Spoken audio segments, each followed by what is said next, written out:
ہاں تو 7 شریف کی بات ہو رہی تھی۔ حضرت لال شہباز قلندر کی درگاہ اور تبرکات کی زیارت کر کے میں باہر آیا۔ اول شب کے اندھیرے پر بے شمار کمکموں کی روشنی غالب آ گئی تھی۔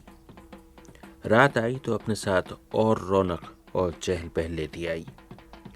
دکانیں جگمگا رہی تھیں اور ہوٹلوں اور طعام خانوں میں پتیلیاں کھنک رہی تھیں اور نان بائی اپنے بڑے بڑے ہاتھوں پر نان بڑھا رہے تھے۔ میں ایک ہوٹل کے ملازم محمد جعفر سے باتیں کرنے لگا اور ان سے پوچھا کہ یہاں ایسے ایسے کتنے ہوٹل ہیں۔ ادھر کم سے کم بھی نہیں ہے تو 15 16 17 ہوٹل ہوں گے، اور سب بہت بڑے بڑے ہیں۔ بڑے بڑے ہوٹل ہیں۔ یہ کیوں ہیں یہاں اتنے بہت سے ہوٹل؟ ادھر مسافر لوگ بہت آتے ہیں، پردیسی آدمی آتے ہیں ادھر، سب ان کو سہولت کے لیے ان کے رات دن آتے رہتے ہیں، سارا رات کو بھی آتے ہیں، دن کو بھی آتے ہیں، ان کو کھانے پینے کی کوئی تکلیف نہیں ہوتی ہے۔ آپ کا ہوٹل، یہ ہوٹل رات کو کتنے بجے تک کھلے رہتے ہیں؟ یہ ہوٹل ساری رات کھلا رہتا ہے، ہاں، دن کو سارا دن کھلا رہتا ہے، رات کو سارا رات کھلا رہتا ہے۔ اور ہر وقت کھانا ملتا ہے؟ ہر وقت کھانا ملتا ہے، چائے ملتا ہے، جو آدمی چیز طلب کرے وہ مل جاتا ہے ان کو۔ بہت شکریہ آپ کا، مہربانی۔ اچھا تو یہ آپ پہلے ہی بتائیے آپ کا نام کیا ہے؟ میرا نام رحیم بخش۔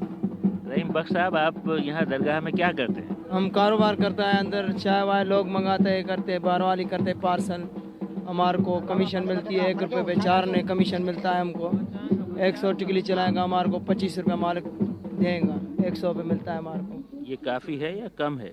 یہ ہمارے لیے بس ایسا ہی روزگار ہو جاتا ہے، 40 45 روپیہ روز ہو جاتا ہے، ہمارا گزر اچھا ہوتا ہے ہمارا، اور لوگوں کو کھانا وانا ملتا ہے، اندر لے کے دیکھتا ہے۔ پہلے ہمارے تو مینیجر نے منع کیا تھا، پہلے بول رہا تھا تو یہ اندر نہیں آؤ باہر والے سارے، پھر کوشش اللہ مہربانی کیا تو ہمارا روزگار ہوتا ہے اندر۔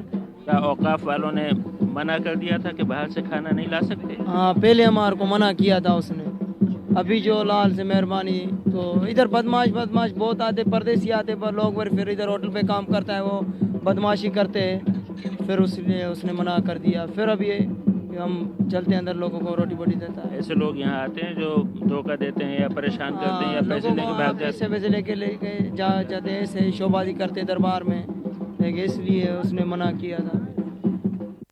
ہوٹلوں کے ملازموں سے گفتگو کرتے کرتے میں اہل شہر میں گھل مل گیا۔ 7 شہر کی باتیں ہونے لگیں۔ عجیب و غریب شہر ہے، یہاں کوئی صنعت نہیں ہے، کوئی کاروبار نہیں ہے، سرکاری دفاتر بھی نہیں ہیں۔ یہاں کی ساری معیشت کا دار و مدار زائرین پر ہے، جو خدا جانے کہاں کہاں سے کھینچے چلے آتے ہیں اور کہتے ہیں کہ ہر روز 10,000 افراد سیون آتے ہیں۔ میری ملاقات ایک نوجوان صفدر سے ہوئی جو سیون میں رہتے ہیں، البتہ حیدرآباد کے پولی ٹیکنک میں تعلیم پاتے ہیں۔ میں نے صفدر سے پوچھا کہ اس شہر میں روزگار کی کیا حالت ہے، یہاں کے نوجوان کیا کرتے ہیں؟ جی، ان کا وقت جو ہے کہ یہاں پہ کوئی روزگار کی ایسی کوئی میل وغیرہ ہو جہاں ان کا ٹائم لگا رہے، لیکن یہاں پہ کوئی نہیں۔ یہاں پہ بہت سے ایسے لوگ ہیں جو پڑھے لکھے بھی نہیں ہیں، کیونکہ یہ گاؤں کا علاقہ ہے، یہاں پہ بہتوں نے ایسے اپنی زندگی برباد کر دی ہے، اور ہمارے شہر میں نشے وغیرہ اور یہ بہت ہی عام ہو گئے۔ ہر نوجوان جو ہے نشہ کرتا ہے، وہ کرتا ہے، اس میں اس کا ٹائم بگڑ جاتا ہے۔ اور یہاں پہ جو کرم بورڈ یہ وغیرہ جو کھیل، جو شہر والے کھیل ہیں، وہ بھی یہاں پر ہمارے گاؤں میں پہنچ چکے ہیں، جس سے نوجوان کھیلتے ہیں اور وہ اپنا سارا ٹائم ادھر ہی لگاتے ہیں۔ اور پیسہ بھی لگاتے ہوں گے؟ جی بالکل۔ میں نے دیکھا کہ یہاں کیرم بورڈ کرائے پہ چلتا ہے اور لوگ بیٹھے وہ ہوئے کماتے جتنا نہیں ہے جتنا وہ خرچ کرتے ہیں، پھر وہ آپ خود ہی سوچتے ہیں وہ کہاں سے لاتے ہیں، کیا کرتے ہیں، یہ مسئلہ ہے۔ پھر میری ملاقات عبدالعزیز صاحب سے ہوئی۔ پہلے کبھی شہر کے پرائمری اسکول کے ہیڈ ماسٹر تھے، اب ایک درگاہ کے گدی نشین ہیں۔ ان کا خاندان 700 سال سے سیون میں آباد ہے۔ میں نے عبدالعزیز صاحب سے پوچھا کہ آپ استاد رہ چکے ہیں، اس شہر کے اکثر نوجوان آپ کے شاگرد رہے ہوں گے، مجھے بتائیے کہ وہ کس حال میں ہیں؟ نوجوان لوگ اکثر اوقات روزگار کے متلاشی ہیں۔ یہاں روزگار کی بہت قلت ہے۔ یہاں تو اگر حکومت چاہے تو کئی کارخانے بھی بن سکتے ہیں، لیکن ان پہ کوئی بات بڑی کی ہے، وعدے بڑے بڑے کیے ہیں، لیکن ان پہ ابھی تک کوئی عمل نہیں ہوا ہے۔ اس لہٰذا یہاں کے آدمی بہت ایسے ہیں کہ وہ بیچارے بے روزگار ہیں۔ منشیات کا یہاں کاروبار کھلے عام چل رہا ہے، کوئی پوچھنے والا نہیں ہے ان سے، خاص کر ہیروئن کا تو کاروبار جو ہے جس نے ملک کو تباہ کر دیا ہے. اچھا ہتھیار بھی ہمارے پاس یہ جو ابھی افغانی آئے ہیں تو یہاں ہتھیار دیہاتوں تک کھلے عام چل رہے ہیں, کوئی پوچھنے والا نہیں ہے. اس کے بعد عبدالعزیز صاحب نے ایک تازہ واقعہ سنایا, اور شاید تاریخی واقعہ جو انتظامیہ کی کارکردگی کی تصویر کھینچتا ہے. کہنے لگے, پہلا موقع یہ ہوا ہے کہ ابھی 4 روز ہیں کہ ہماری درگاہ قلندر لال شہباز, اس پہ کم از کم 12 گھنٹے پانی پینے کے لیے نہیں تھا. یہ پہلا, پوری زندگی میں ہم کو یہ پہلا ہی موقع ہوا ہے کہ درگاہ شریف پہ پانی نہیں تھا. 7 شہر خود مجھے بہت اچھا لگا, اپنی زیارت گاہوں اور عمارتوں کی وجہ سے بھی, اور اپنے لوگوں سے بھی. بہت جیتے جاگتے لوگ تھے. جس روز میں وہاں تھا اسی روز دنیا میں سب سے لمبے قد والے صاحب عالم چنا کی شادی بھی تھی. اس کی بڑی دھوم تھی.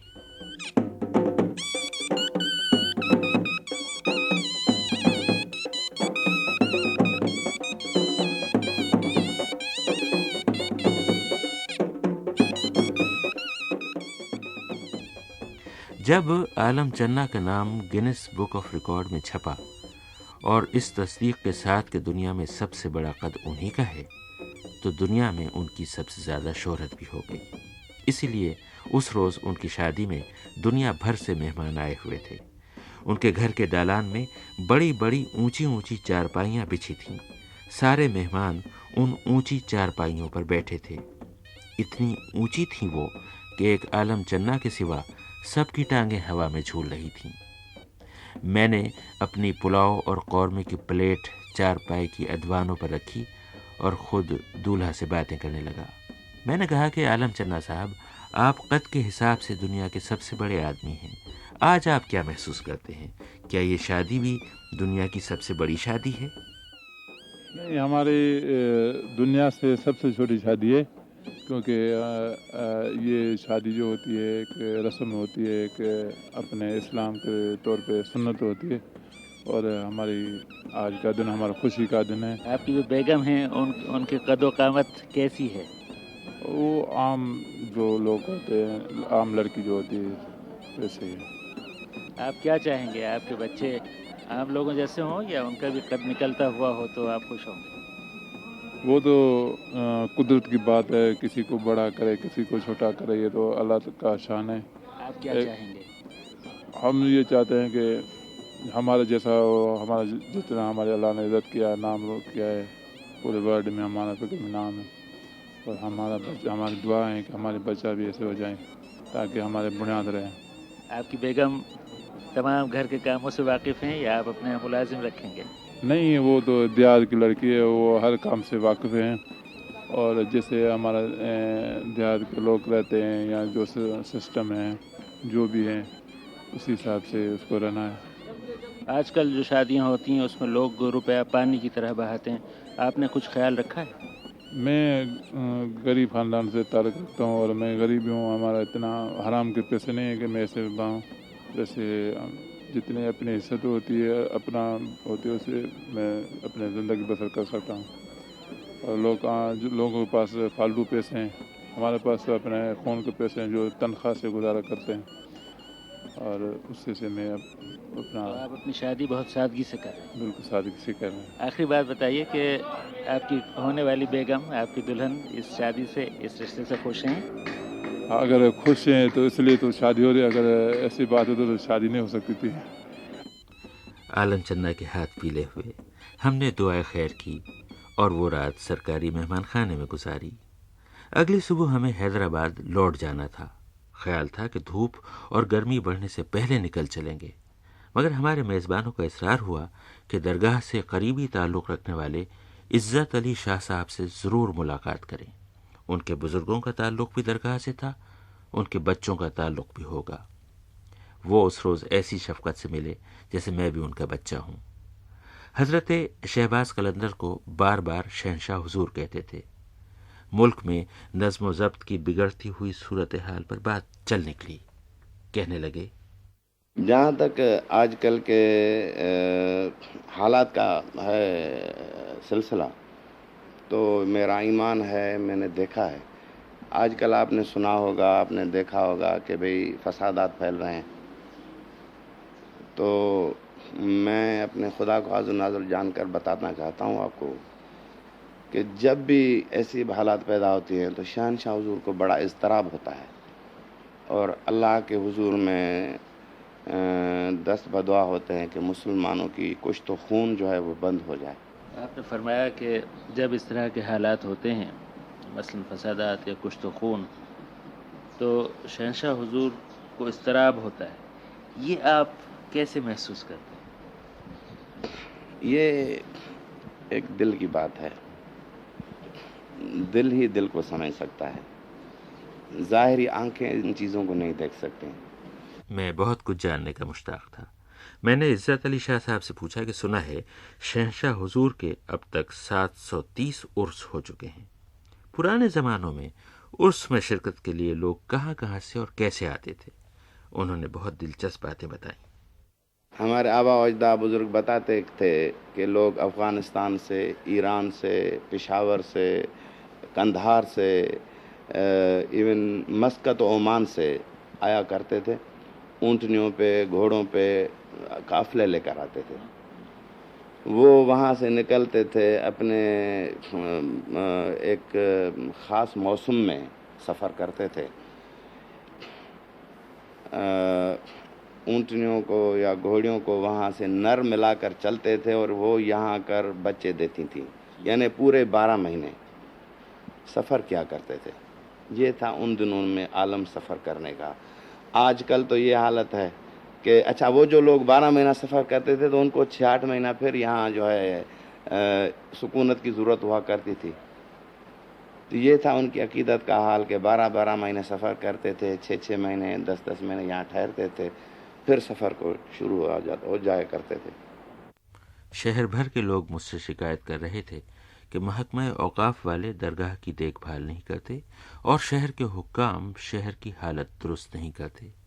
میں نے عزت علی شاہ صاحب سے اس شکایت کی تصدیق چاہی اور پوچھا کہ درگاہ کے انتظام کا کیا حال ہے. اوقاف کی طرف سے درگاہ کی کوئی خاص مینٹیننس نہیں ہو رہی. مجھے تو یہ لگتا ہے کہ اس پورے شہر کی مینٹیننس نہیں ہو رہی ہے. ہاں، اس میں جو ہے اس میں بھی یہی بات آئے گی کہ یہاں باہر کے لوگ بہت زیادہ آتے ہیں.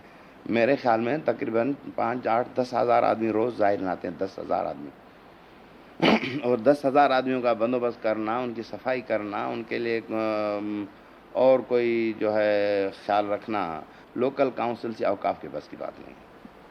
آخر میں اپنے دل کی آنکھوں سے دیکھ کر فرمائیے کہ اس حالت زار کے بارے میں خود حضرت شہباز قلندر کیا محسوس کرتا ہوں؟ بھائی، یہاں تک یہاں کے لوگوں سے شہنشاہ حضور کا پیار ہے.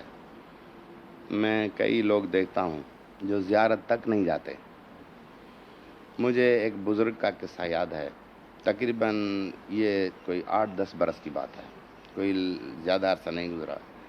ایک بزرگ شہنشاہ حضور کے حضور میں گئے زیارت کے لیے. جیسے مراقبے میں جا کر بیٹھے تو حکم ہوا کہ تم میرے شہر کے تانگے والے کو ناراض کر کے، ایک غریب تانگے والے کو ناراض کر کے پھر میرے پاس آئے ہو مجھ سے فیض لینے. جاؤ پہلے اس کو منا کے آؤ. وہ بزرگ صاحب جیسے ہی باہر نکلے بڑے پریشان، سخت اضطراب میں، اور پوچھ رہے تھے کہ بھائی فلاں کالے گھوڑے والا تانگے والا جو ہے وہ کدھر ملے گا. بھائی وہ دبلا پتلا جو ہے تانگے والا، تھوڑی سی داڑھی رکھی ہے، یعنی اس کے وہ بتا رہا تھا کیا کہیں گے نشانیاں، نام تو نہیں آ رہا تھا اس کو. آخر اس نے جا کر اس کو لیا اور کہنے لگا بابا میں نے صبح تم کو 3 روپے کے بجائے 2 روپے دیے ہیں اور تم 1 روپے نہ دینے کی وجہ سے مجھ پہ ناراض ہو، تو چلو میں تم کو ابھی 5 روپے دے رہا ہوں، تم ذرا ناراضگی اپنی جو ہے وہ ختم کر دو. تو یہ ہے ایک غریب تانگے والے کے لیے شہنشاہ حضور کی محبت اپنے شہر کے لیے. شہنشاہ حضور کی محبت کی باتیں ہو رہی تھیں. عزت علی شاہ صاحب بتا رہے تھے کہ 7 آنے والا ہر شخص شہنشاہ حضور کی مرضی سے یہاں آتا ہے اور انہی کی مرضی سے یہاں سے جاتا ہے. کچھ دیر بعد شاہ صاحب نے مجھ سے پوچھا اب دوبارہ کب آئیے گا؟ میں نے کہا میں کیا جانوں، آپ شہنشاہ حضور سے پوچھ کر مجھے بتائیے۔ ہم لوگ اس خیال سے محسوس ہوتے رہے کہ میں صبح تڑکے واپس نہ جا سکا، اور لوٹنے میں جو تاخیر ہوئی تو یہ بھی شہنشاہ حضور کی مرضی سے ہوا۔ اٹھتے اٹھتے دوپہر ہو گئی، مجھے بہت پیار سے رخصت کیا گیا، مگر میں پریشان تھا کہ حیدرآباد پہنچتے پہنچتے بہت دیر ہو جائے گی۔ میری کار حیدرآباد کی سمت لوٹ رہی تھی کہ ایک جگہ ویرانے میں لوگوں کو سراسیمہ کھڑے دیکھا۔ پولیس والے اور وردی پوش رینجرز جنگلوں سے نکل کر باہر آ رہے تھے۔ لوگوں نے بتایا کہ یہ ڈاکوؤں کا پیچھا کرتے ہوئے گئے تھے۔ ڈاکو صبح کے وقت یہیں سڑک پر کھڑے آتی جاتی گاڑیوں کے مسافروں کو لوٹ رہے تھے۔ کسی نے مجھ سے کہا، آپ تاخیر سے آئے، بچ گئے۔ نہیں، میں نے کہا، میں بچا نہیں، مجھے بچایا گیا ہے۔